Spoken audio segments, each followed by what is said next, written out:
پہلے میں آپ کو آپ کے کوشچن کا انٹرو کروا دیتی ہوں کہ سب سے پہلے اس میں کیا ہوگا۔ اس میں ہوگا محقق کے اوصاف۔ اس میں بات کی جائے گی کہ محقق کون ہوتا ہے اور وہ محقق کیوں کہلاتا ہے۔ اس کے بعد ہے قرآن پاک اور تحقیق کا حکم، حدیث سے دلائل، اور پھر اس کے بعد میں بات ہوگی کہ وہ کون سی خوبیاں ہیں جو ایک محقق میں ہونی چاہیے۔ تو وہ 4 قسم کی خوبیاں اس میں ہونی چاہیے: کرداری، ذہنی اور ادبی، علمی۔ پھر اس کے آگے پھر ان کی ہیڈنگز ہیں الگ سے۔ کرداری میں ہوگی حق گوئی، غیر جانبداری، ہٹ درمی اور ضد نہ ہو، دنیاوی فائدے کی تلاش نہ کرے، تحقیق کی طرف رغبت ہو، محنت کرنے والا مزاج ہو، مزاج میں عجلت اور بے صبری نہ ہو، محقق کے اعتدال پسند ہونا چاہیے، محقق کو اعتدال پسند ہونا چاہیے، غرور و تکبر نہ ہو، حق گوئی کی جرات، ذہنی میں آ جائے گا غیر مقلد مزاج ہونا چاہیے کہ غیر جانبدار ہونا چاہیے، اس کو ضعیف الاعتقاد نہ ہو، استفہامی مزاج ہو، سائنسدان کی طرح ہو، حافظہ اچھا ہونا چاہیے، توجہ سے کام کرے، اور علمی میں ہے نامعلوم کی کھوج، مختلف زبانوں پر عبور ہونا چاہیے، تاریخی مطالعہ ہو اور دوسرے علوم سے واقفیت، اور ادبی اوصاف میں آ جاتا ہے ادبی علوم سے واقفیت، محقق کو نقاد بھی ہونا چاہیے۔ اور پھر اس کے بعد کچھ کوٹیشنز ہیں۔ دین اس کے بعد انہوں نے ایک چارٹ دیا ہوا ہے آپ کو، جو خوبیاں ہیں اس کی: کرداری، ذہنی، ادبی اور علمی۔ اس میں سے آپ جو پوائنٹس ہیں ان کو آپ ہیڈنگ بنا کے ان کے خود سے ان کے بارے میں لکھ سکتے ہیں، اور جو پیچھے میں نے آپ کو ڈسکرائب کیا ان کو میں ریڈ کروں گی، وہ والا مواد آپ ان کے اندر لکھ سکتے ہیں۔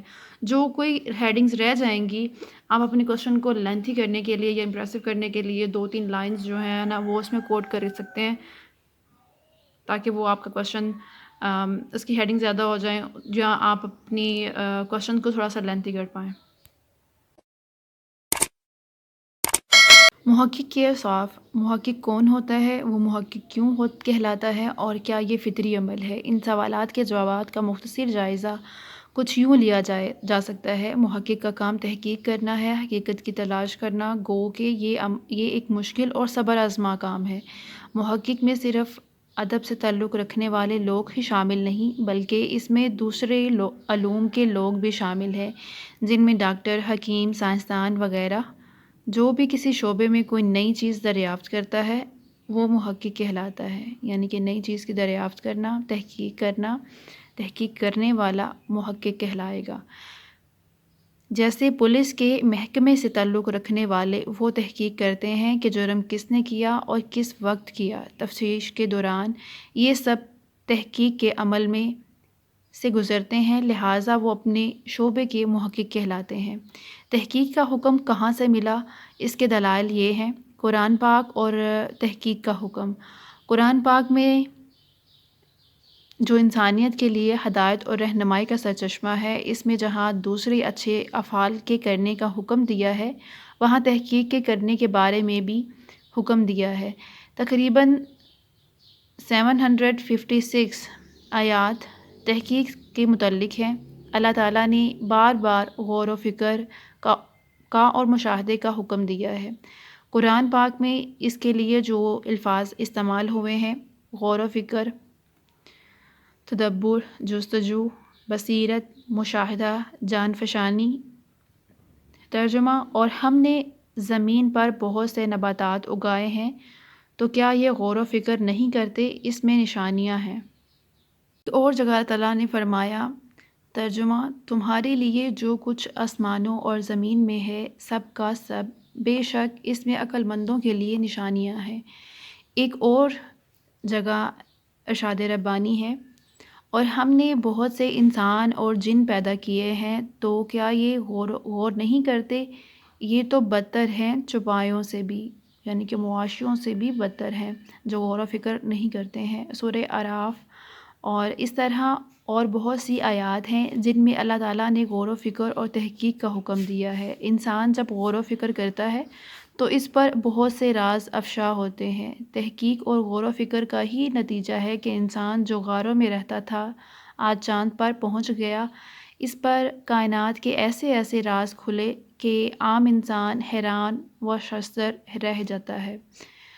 حضور نبی کریم صلی اللہ علیہ وسلم نے بھی غور و فکر کا حکم دیا۔ حدیث سے دلائل، حضور صلی اللہ علیہ وسلم نے صحابہ کرام کو نصیحت کی کہ وہ غور و فکر کریں۔ حضرت ابو ہریرہ سے مروی ہے، رضی اللہ تعالیٰ عنہ سے مروی ہے کہ ایک لمحے کے لیے غور و فکر کر لیا کرو، یہ ایک سال کی عبادت سے بہتر ہے۔ حضرت عمر رضی اللہ عنہ سے روایت ہے، اللہ تعالیٰ نے انسان کی دو باتیں پسند ہیں، اللہ تعالیٰ کو انسان کی دو باتیں پسند ہیں، ایک عقل اور دوسری احتیاط۔ لہٰذا قرآن پاک اور حدیث سے یہ بات ثابت ہوتی ہے کہ محقق کی بڑی اہمیت ہے اور تحقیق کا حکم اللہ تعالیٰ نے خود فرمایا ہے۔ اس لیے محقق کے اندر بہت سی خوبیوں کا ہونا لازمی امر ہے، کیونکہ محقق نے موجودہ مواد کو صحیح یا غلط کو بعض اصولوں کی روشنی میں پرکھنا ہوتا ہے۔ یعنی کہ محقق جو مواد پرکھے گا اس کے بھی کچھ اصول ہوں گے، اس کو پرکھنے کے اصولوں کی روشنی میں پرکھنا ہوتا ہے۔ تحقیق تو بہت سے لوگ کرتے ہیں، مگر کامیاب محقق کن اوصاف سے مالا مال ہوتا ہے، کن صلاحیتوں اور اوصاف کا ہونا چاہیے یا ہونا لازم ہے، ان میں مندرجہ ذیل خوبیاں ہیں، جس میں کرداری، ذہنی، ادبی، علمی۔ کرداری، محقق کو بلند کردار ہونا چاہیے۔ کردار میں محقق کا اخلاقی پہلو بھی شامل ہے، کیونکہ تحقیق محقق کا عکس ہوتی ہے۔ جس قدر اس کا سوچ کا معیار بلند ہوگا، اس قدر اس کی تحقیق میں حسن اور جاذبیت ہوگی۔ قاضی عبدالودود کے مطابق کسی ملک کے باشندے کا معیار اخلاق پست ہو اور وہ کام سے جی چراتا ہو تو وہاں بالعلوم تحقیق کا معیار پست ہوگا۔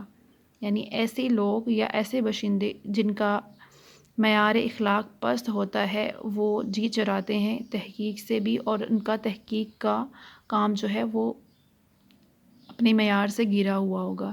اس لیے محقق کار کے کردار، یعنی کہ تحقیق کرنے والے کے کردار میں مندرجہ ذیل اوصاف ہونا بہت ضروری ہے۔ حق گوئی، سچ بات کہنے والا ہو۔ تحقیق صرف ایک مشغلہ ہی نہیں بلکہ ایک مسلک، ایک ذہنی رویہ، طرز زندگی اور حقیقت کی تلاش ہے۔ محقق کو محض اپنی تحریر میں ہی سچائی بیان نہیں کرنی چاہیے بلکہ عملی زندگی میں بھی سچ کو اپنا شعار بنانا چاہیے۔ دھوکہ، بناوٹ، ریاکاری، یہ سب محقق کی شان کے خلاف باتیں ہیں۔ مثلاً کسی دوسرے کی دریافت کو بغیر حوالے اپنا لینا یا بالفاظ دیگر سرقہ کر لینا ایک غیر محققانہ کردار کا غماز ہے، یعنی کہ ایک نقص ہے۔ یہ غیر جانبداری، ایک اچھے محقق کی یہ خوبی ہے کہ وہ غیر جانبدار ہو، اس میں قوم، زبان، فرقے کا کوئی تعصب نہ ہو۔ اگر کوئی سنی ہے تو وہ سنیوں کی حمایت نہ کرے بلکہ سچائی کا ساتھ دے۔ اسی طرح کوئی مصنف آپ کو پسند ہے تو اس کی حمایت میں اس کتاب کی خامیوں کی پردہ پوشی کر لی جائے، یہ ٹھیک نہیں۔ ہٹ درمی اور ضد نہ ہو، محقق کو ضدی نہیں ہونا چاہیے، اپنی بات پر اڑنا نہیں چاہیے۔ کوئی مفروضہ قائم کیا ہے، مفروضہ اپنے آپ سے کوئی بات سوچ لینا کہ ہاں یہ فرض کر لینا کہ یہ کسی چیز کے بارے میں ایسا ہے، تو اس میں یہ ہے کہ محقق کو ایسا ہونا چاہیے اگر کوئی اس نے مفروضہ قائم کیا ہے، تحقیق کرنے کے بعد اگر اس کا مفروضہ غلط ہو جائے تو وہ اپنی بات پہ اڑ نہ جائے بلکہ اس کو چھوڑ دے اور اس کو چینج کر لے جو تحقیق کرنے کے بعد اس نے سیکھا ہے۔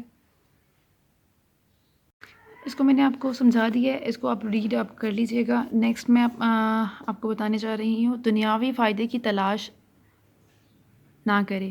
کسی محقق کو دنیاوی فائدے کو مد نظر نہیں رکھنا چاہیے، اس کی نظر دولت، ترقی، عہدہ، جاہ و جلال پر نہ ہو۔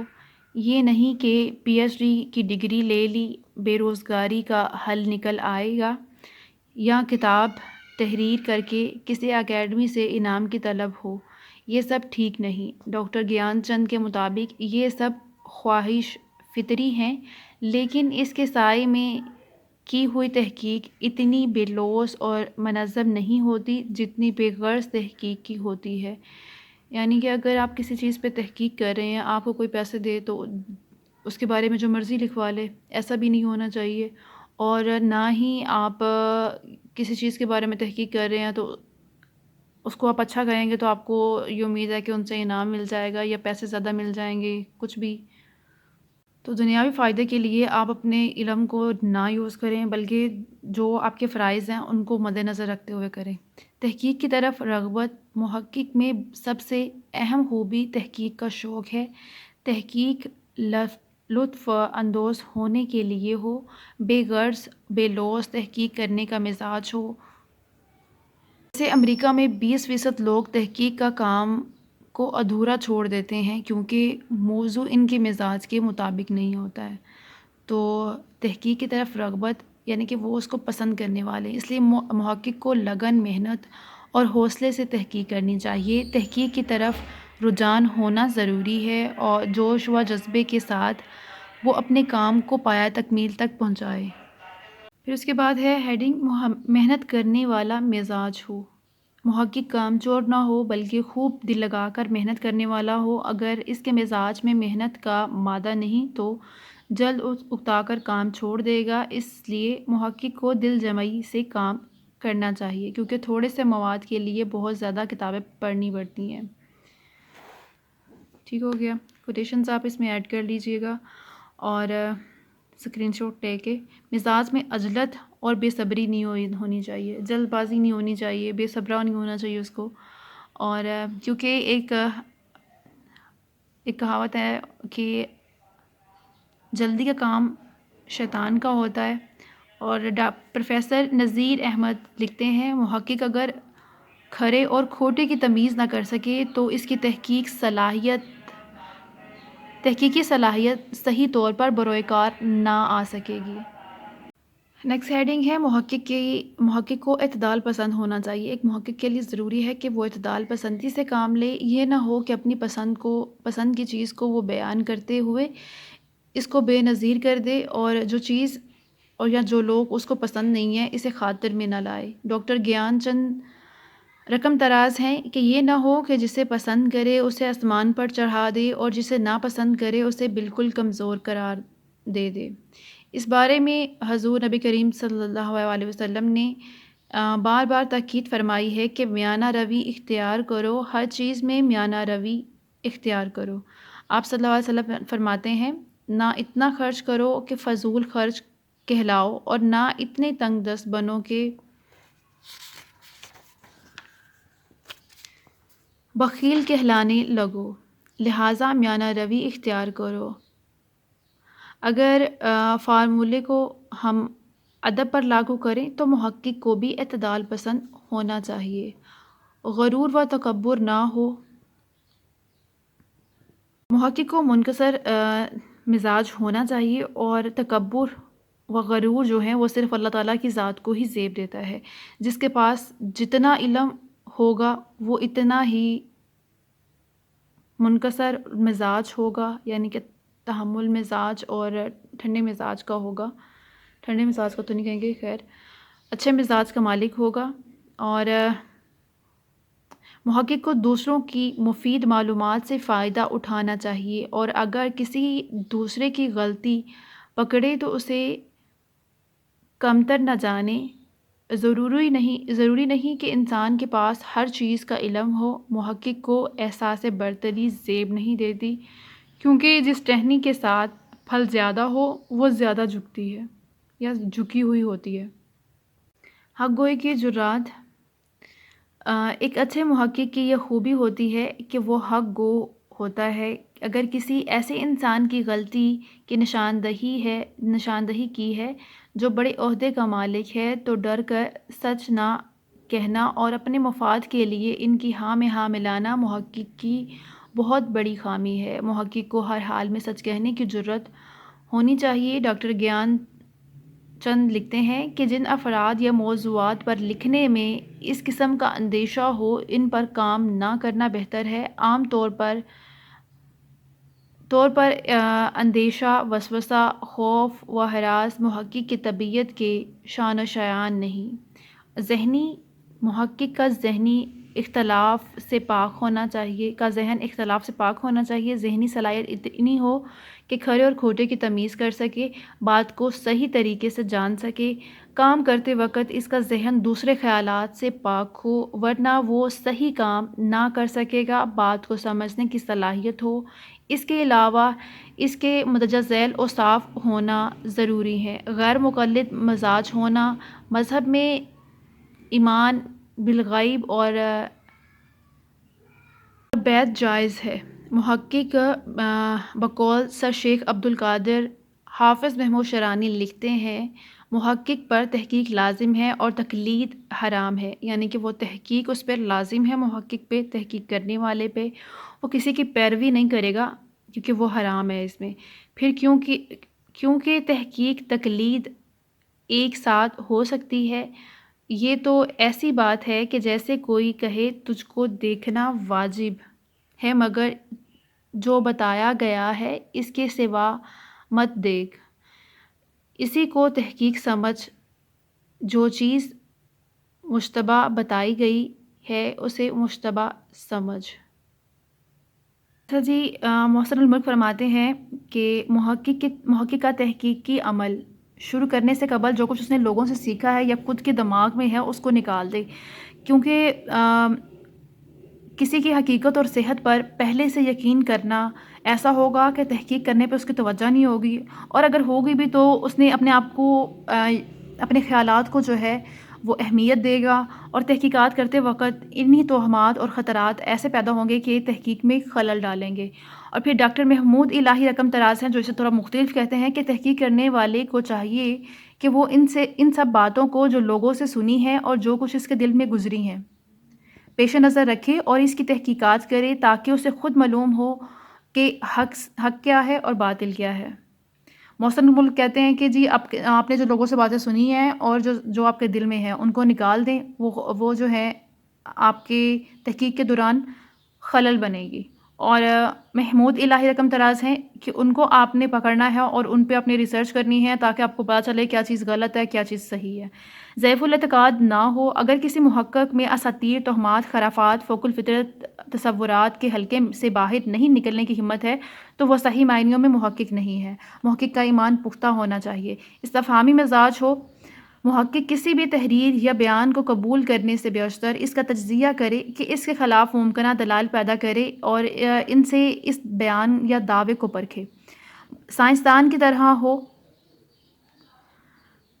محقق کے اندر سائنسدان کی سی طبیعت ہو، وہ 2 اور 2 کو 4 ہی کہے، جو کچھ جیسا ہے اسے فرضیات کے ساتھ بالکل ویسا ہی بیان کرے اور تجویز کرے اور صحیح نتائج برآمد کرے، یعنی کہ فرضیات جو کچھ اس کے دلائل ہیں ان کے ساتھ اس کو صحیح کہے۔ حافظہ اچھا ہونا چاہیے، محقق کے لیے ضروری ہے کہ اس کا حافظہ اچھا ہو، جو بات پڑھے یا لکھے تو اس کے ذہن نشین ہونی چاہیے یا ذہن میں محفوظ ہونی چاہیے، کیونکہ کسی بھی وقت اس کی تحقیق کے بارے میں سوال ہو تو اسے معلوم ہو کہ کہاں سے کیسا اور کیا لکھا ہے۔ توجہ سے کام کرے، محقق کو تحقیق کرتے وقت اپنے ذہن کو تمام فکر و پریشانیوں سے ہٹا کر صرف کام پر توجہ دینی چاہیے، محنت اور پوری دل جمعی سے کام کرے ورنہ کام اچھا نہیں ہوگا۔ اب کچھ علمی خوبیاں ہونی چاہیے اس نے نامعلوم کی کھوج کرنی چاہیے، کہ اس میں جستجو ہو کہ جو چیز میری آنکھوں سے پوشیدہ ہے اس کی کھوج کرے۔ اور اس کے بعد ہے مختلف زبانوں پر عبور ہونا چاہیے، محقق کو مختلف زبانوں پر عبور ہو، کیونکہ بعض اوقات ایسے الفاظ بھی تحریر میں آتے ہیں جو فارسی، عربی، سنسکرت اور یا دوسری زبانوں کے ہوتے ہیں۔ اس کے علاوہ اگر مواد انگریزی یا دوسری زبان میں ہے تو محقق کو مشکل پیش نہ آئے، تو دوسری زبانوں کا جان لینا بھی اس کے لیے ضروری ہے۔ تاریخی مطالعہ ہو، محقق کو تاریخ کے بارے میں علم ہو، تمام واقعات اور حقائق کے بارے میں وسیع علم رکھتا ہو اور کہ وہ صحیح طرح چھان بین کر کے واقعات کو بیان کرے۔ دوسرے علوم سے واقفیت ہونا، محقق یہ نہ ہو کہ جس شعبے سے تعلق رکھتا ہے صرف اسی کا علم رکھتا ہو، بلکہ اس سے دوسرے علوم بالخصوص سماجیات، نفسیات پر مفید معلومات ہوں۔ ہر علم کو سیکھے تب ہی وہ صحیح معنیوں میں محقق کہلائے گا۔ چلیں جس کے بعد آ جاتے ہیں ادبی اوصاف۔ ادبی اوصاف میں کیا چیزیں ہیں؟ محقق کو ادب سے لگاؤ ہو، مطالعے کا شوق ہو، محنت کا عادی ہو اور کتاب کو پڑھنے کا عادی ہونا چاہیے یا پڑھنے والا ہونا چاہیے۔ تحقیق ادب کا شعبہ ہے، جمالیاتی حسن اور تنقیدی نظر کے بغیر تحقیق راہ مستقیم سے بھٹک سکتی ہے۔ ادبی علوم سے واقفیت محقق کو عروض، تاریخ گوئی اور علم بیان اور علم قافیہ آتے ہوں۔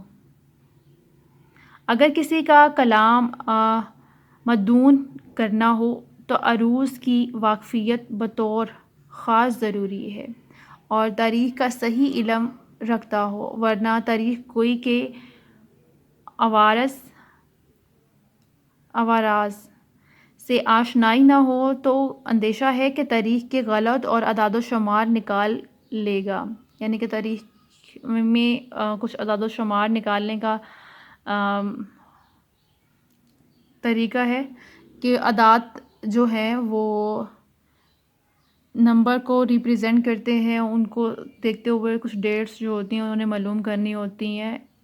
جس طرح کچھ شاعر اور ادب سے جڑے ہوئے لوگ ہیں، ان کی تاریخ پیدائش اور ان کی اسپیشلی تاریخ پیدائش جو ہے وہ ان کے علوم سے ہی، اس طرح اعداد و شمار سے ہی نکالی گئی ہیں، اس لیے ادب سے واقفیت ضروری ہے۔ محقق کو نقاد بھی ہونا چاہیے۔ محقق ہی اصل میں نقاد ہوتا ہے، کیونکہ وہ جو تحقیق کرتا ہے پھر اس کی کاٹ چھانٹ کرتا ہے، مناسب الفاظ استعمال کرتا ہے۔ یہی اصل میں محقق کی خوبی ہے کہ وہ نقاد بھی ہوتا ہے۔ میتھو آرنولڈ کے مطابق پہلے تحقیق پھر تنقید ہونی چاہیے، کہ پہلے وہ تحقیق کرے پھر تنقید کرے۔ ڈاکٹر تلک نے کہا ہے کہ جذباتی اسلوب سے متاثر تحقیق تنقید بن جاتی ہے۔ کولر اینڈ کریٹک بیسٹن کے مطابق تحقیق و تنقید دونوں لازم و ملزوم ہیں۔ یہ ایک دوسرے کی ضد نہیں بلکہ ایک دوسرے کو سہارا دیتی ہیں۔ اس لیے محقق نقاد بھی ہوتا ہے اور یہ خوبی اس کی تخلیق کو نکھارتی ہے اور اس کو حسن بخشتی ہے۔ کاٹ چھانٹ کے بعد جو چیز سامنے آتی ہے وہ شاہکار ہوتی ہے۔ جس بھی محقق میں یہ خوبیاں نہیں تو وہ اپنی تحریر میں حسن و شگفتگی نہیں لا سکتا۔ المختصر، محقق کے اندر مندرجہ ذیل خوبیاں ہونا ضروری ہیں۔ خوبیاں ہیں، کرداری خوبیوں میں ہے حق گوئی، غیر جانبداری، ضدی نہ ہو، لالچی نہ ہو، تحقیق کی طرف رجحان ہو، محنت کرنے والا ہو، مزاج میں بے صبری اور عجلت نہ ہو، اعتدال پسند ہو، غرور تکبر نہ ہو، حق گو ہو۔ اس کے بعد ہے ذہنی میں آ جاتا ہے جی ذہن، اس کا حافظہ اچھا ہونا چاہیے، غیر مقلد مزاج، ضعیف اور ضعیف الاعتقاد نہ ہو، سائنسی ذہن ہو، یادداشت اچھی ہو، توجہ کی اہلیت ہو، استفہامی رویہ ہو۔ ادب میں آ جاتا ہے کہ ادب سے واقفیت ہو اور نقاد ہو۔ علمی خوبیوں میں آ جاتا ہے متجسس ہو، اسے جستجو ہونی چاہیے کسی چیز کو جاننے کی، مطالعے کا ذوق ہو، نامعلوم کی کھوج کرنا جانتا ہو، مختلف زبانوں پر عبور ہو، مختلف علوم سے واقفیت ہو۔ اپنا بہت خیال رکھیے گا، دعاؤں میں یاد رکھیے گا۔ فی امان اللہ۔